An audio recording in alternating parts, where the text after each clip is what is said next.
My best and only friend Tiny Cooper is not the world's largest person, and he is not the world's gayest person, but I believe he may be the world's largest person who is really, really gay, and also the world's gayest person who is really, really large. So after school one day, he calls me. You should come to the Gay Straight Alliance meeting tomorrow. Nothing personal, Tiny, but I don't really go in for alliances.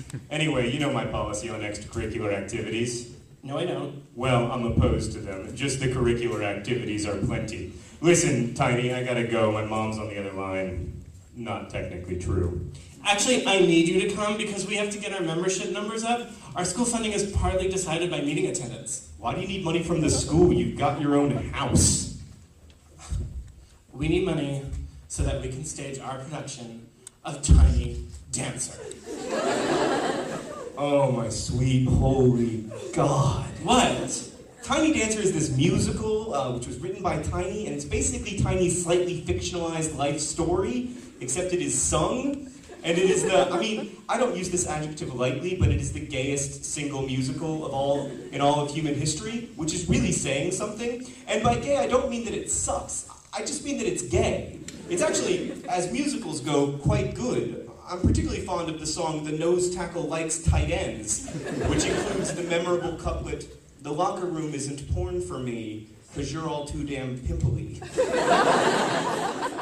I just worry that staging Tiny Dancer would be what the gay rights movement might call bad for the team. That's exactly the kind of thing you can say tomorrow. Fine. Yay! So I get on Facebook and I try to figure out who exactly is in the Gay Straight Alliance and whether they might develop into a suitably non-annoying group of friends. Hey!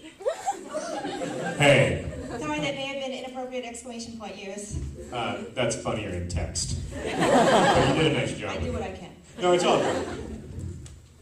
You always make that joke. Sorry, I know. It's part of the joke. It's all good. I heard Tiny's recruiting you to join the GSA. Indeed. You should come. We need members. It's kind of pathetic, actually. Yeah, I think I'm going to. Your Facebook is funny. I like activities, ought to involve sunglasses. You have more favorite bands than Tiny has ex-boyfriends. Yeah, well, some people have lives, some people have music. And some people have neither. Cheer up, Will. You're about to become the hottest straight guy in the Gay Straight Alliance. How many straight guys are there in the GSA? You're it. So a couple days later, the 8th period bell rings, and I feel the endorphins sizzling through my body that usually indicate I have successfully survived another school day. But then I remember, day ain't over yet. I head upstairs to the GSA meeting. Grayson, you're here, thank God. Wait, this is the Homosexuality is an Abomination Club, right? Hey, Jane. Grayson, are you abandoning your asexuality? I'm not asexual, Tiny. I'm a-relationshipal. Such a tragedy that you won't date. I mean, the only thing you have going for you is you're adorable. I mean, to me you're a hideous and disgusting monster, but you're adorable to straight girls. And yet, you steadfastly refuse to date. You have one other one. I mean, is Grayson not adorable? Only then do I realize the full extent of the insanity. Tiny Cooper has brought me to a Gay Straight Alliance meeting to hook me up with a girl.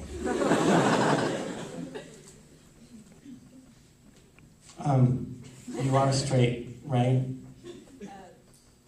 I think so. You should totally date Grayson!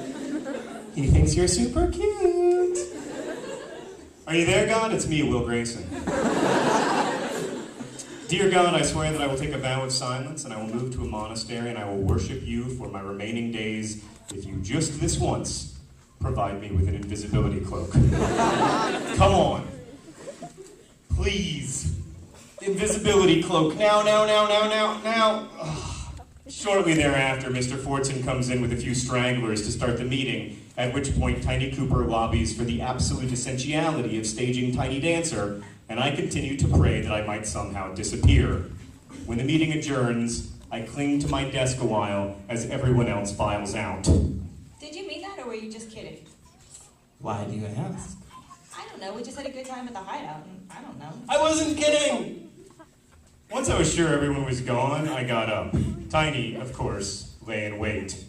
Of all the miserable fucking things you have done to me, you cocksucker.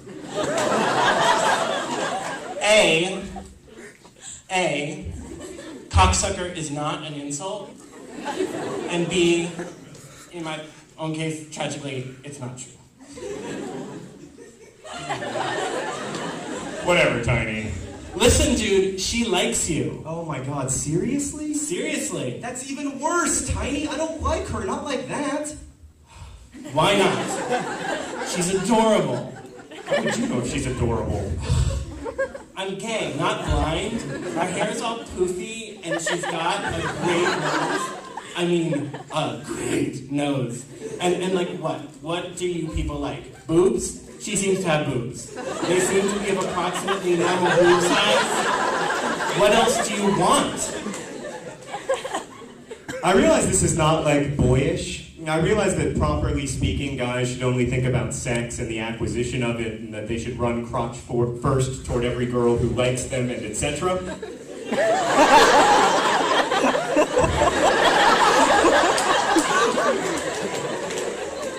I wish we could put you in our suitcase and take you with us everywhere we go.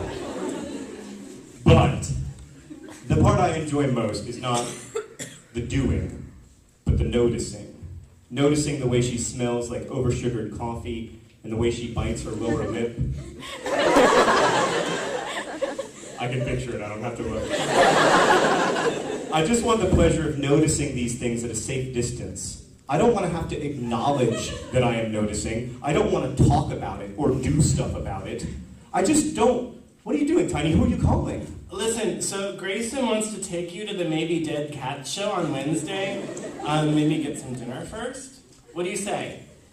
Great! It's a date! Tiny, damn, what up to Tiny? Oh, come on, Grayson. You know you love me. And see. Now we're going to take it down about 70,000 notches.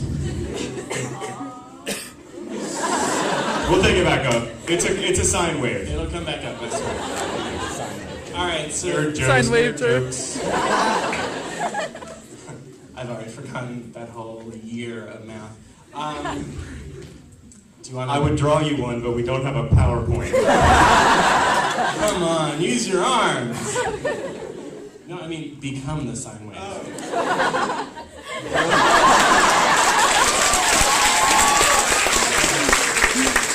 How about a parabola?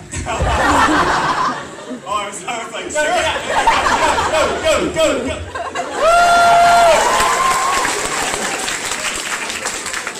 I can beat two kinds of parabolas. I thought that was a fish. There's a fine line between a parabola and a fish. The sad thing is I've now run out of all geographic terms that I know. Alright, so Geographic. geometric, geothermic, geological. You know what someone got Terms in that- SAT? Yeah. Oh, I knew it then. Alright, so that was from, I believe, chapter 3. That was from chapter 3.